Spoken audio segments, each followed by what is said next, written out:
जय माँ महालक्ष्मी बंधुगण। आज सुदूषा व्रत विषय मु किछि कहिबी। केबे पड़ुची नुआ माने करिवे कि नहीं आसंतु जानिमा। सुदूषा व्रतटी महालक्ष्मींकर प्रिय व्रत। सुख प्राप्ति करिया पई, सुदूषा व्रत भोगिया पई, धन प्राप्ति पाई एही व्रतटी करा जाई थाए। घरे धन जन गोपलक्ष्मी सौभाग्य प्राप्ति हुए। सुदूषा व्रतटी प्रत्येक ओडिया घरे पालन करा जाए। तेबे एही वर्ष 2026 रे सब वर्ष परी ए वर्ष पालन करा जिवो। इंग्राजी नववर्ष अनुजाई एही वर्ष प्रथम सुदूषा व्रत फेब्रुआरी 26 तारिख रे पड़ुची। किंतु जदि आमे पांजी को देखिबा ओडिया नववर्ष बा चैत्र मासर पणा संक्रांति को धरिबा ताहाले ओडिया नववर्षर शेष सुदूषा व्रत। ज्येष्ठ मास और आषाढ़ मासरे सुदूषा व्रत पालन करा जायतिला। फाल्गुन मासरे शेष सुदूषा व्रत। इंग्राजी कैलेंडर को देखिले ए वर्ष ए गोटिए सुदूषा व्रत पड़ुछि। नुआ पांजी आसिले ए वर्ष आउ पड़ुछि कि नहीं जणा पड़िबो। जे माने आगरो सुदूषा व्रत करूचंती सेमाने पूर्वपरि व्रत मध्य करिवे।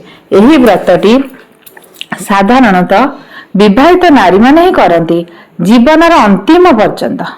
साधारणतः आम जगन्नाथ संस्कृति रे सनातन धर्मर शास्त्र अनुजाई एई पूजार किछि नीति नियम अछि। नुआ करी आरंभ करुथिबा व्रतधारी मुख्यतः 6टी मास श्रेष्ठ बोली धरा जाइछि। वैशाख, ज्येष्ठ, कार्तिक, मार्गशीर, माघ और फाल्गुन।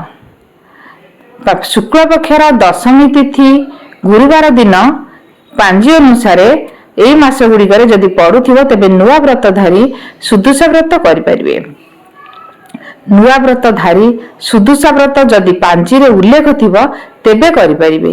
एही फाल्गुन मास शुक्ल पक्ष दशमी तिथि रे सुदूषा व्रत पड़ुथिबारु नुआ व्रतधारी करिपारिबे। जेहेतु फगुण मासटी विधि अनुसार श्रेष्ठ मास, एही मासरे शुद्ध कालजोग मध्य रहुछि। तेणु नुआ व्रतधारी कहि परिबे। देखंतु पांजी रे उल्लेख अछि फगु दशमी सुदूषा व्रत श्री जीउंकर चाचारी वेश एवं एही दिन दोल यात्रा आरंभ हेउछि। एही दिन व्रतोपनयन, अन्नप्राशन, विद्यारंभ, नामकरण, विवाह, गृह प्रतिष्ठा, नूतन गृह निर्माण, वास्तु पूजा आरंभ करि परिबे। एही दिन कलमी शाक खाइबे नाही। एही दिन अमृत बेला रात्रि 12टा रु 3टा पर्यंत। किंतु जेहेतु रात्रि रे पड़ुची ता आपण माने करि परिबे नाही। एहार दिन रे महेंद्र बेला सकाळ 7टा रु 11टा मध्ये रहुची। मध्याह्न समय 1:50 मिनिट मध्ये शेष होउची। जेउ माने व्रत करूचंती निज घरे करंतु, मंदिर किंबा वृंदावती पाखरे करिबा अनुचित। एहाकू गुप्तरे करिबा उचित। जेउ माने व्रत पिंधी सारी कहउचंती चिकेन की अंडा आमे खाइबु नाही, सेटा भूल। कारण मांस तो मांस, छेली मांस कोन आमे मांस कहूने। छेली मांस मांस, कुकुडार मांस मध्ये मांस। अंडा आमे कोन खाली आमे कुकुडा अंडा खाउचे ना ना, एमती कि कइछ अंडा मध्ये बाजार रे बिक्री होउची। तेनु एसो मानिबा मो मतरे एसो मानिया उचित नै। तेणु एहाकू ठीक नै। आपण मुक्ति विश्वास मिलई हरि तर्के बहुत दूरे। जदि विश्वास अछि ताले हरि निश्चित मिलबे। आ जदि आपण माने तर्क करिवे ताले मिलिबो नाही। महालक्ष्मी विद्महे विष्णुप्रिया धीमहि तन्मो लक्ष्मी प्रचोदयात्। एई मंत्रटू जप कले लक्ष्मी प्रसन्न होती। कारण लक्ष्मी एवं विष्णुंकर नाम जदि आमे स्मरण करिबा तो लक्ष्मी बहुत खुशी हो जाती। एया कही दुब 10टी बरकोली पत्र और 10टी धड़ा फूल दे पूजा करिवे।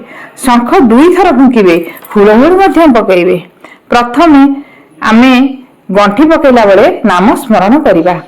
प्रथमे तो नाम लक्ष्मी, द्वितीय कमला, तृतीय तो नाम पद्मा, चतुर्थे हर प्रिया, पंचमे दारिद्र भंजनी तोर नाम ख्यात, षष्ठरे विमलाया तुई जगत माता, सप्तमे जगमोहिनी चंचला अष्टमी, नवमी जानकी रमा दाम नाम तो दशमी। ଏମିତି କହି 10ଟି ଗଣ୍ଠି ଆମେ ଦବା। ତେଣୁ ପ୍ରଥମ ଗଣ୍ଠିଟି ପୁରା ଅଗ୍ରଭାଗରେ ଦେଇଥିବା ଲକ୍ଷ୍ମୀଙ୍କ ନାମ ସ୍ମରଣ କରି। ତେଣୁ ଆପଣମାନେ ଧ୍ୟାନର ସହ ପୂଜା କରନ୍ତୁ। ହଁ, ଯଦି ମୋ ଭିଡ଼ିଓଟି ଭଲ ଲାଗୁଥାଏ ତାହେଲେ ଲାଇକ୍ କରିବେ, କମେଣ୍ଟ କରିବେ ଏବଂ ବହୁତ ମାତ୍ରାରେ ସେୟାର କରିବେ ଏବଂ କମେଣ୍ଟରେ ଜୟ ମା ଲକ୍ଷ୍ମୀ ଲେଖିଲେ ଶୁଭ ଫଳ ପ୍ରାପ୍ତ ହେବ। ଆପଣ ପରୀକ୍ଷା କରି ଦେଖନ୍ତୁ ନା। ରହୁଛି, ଧନ୍ୟବାଦ।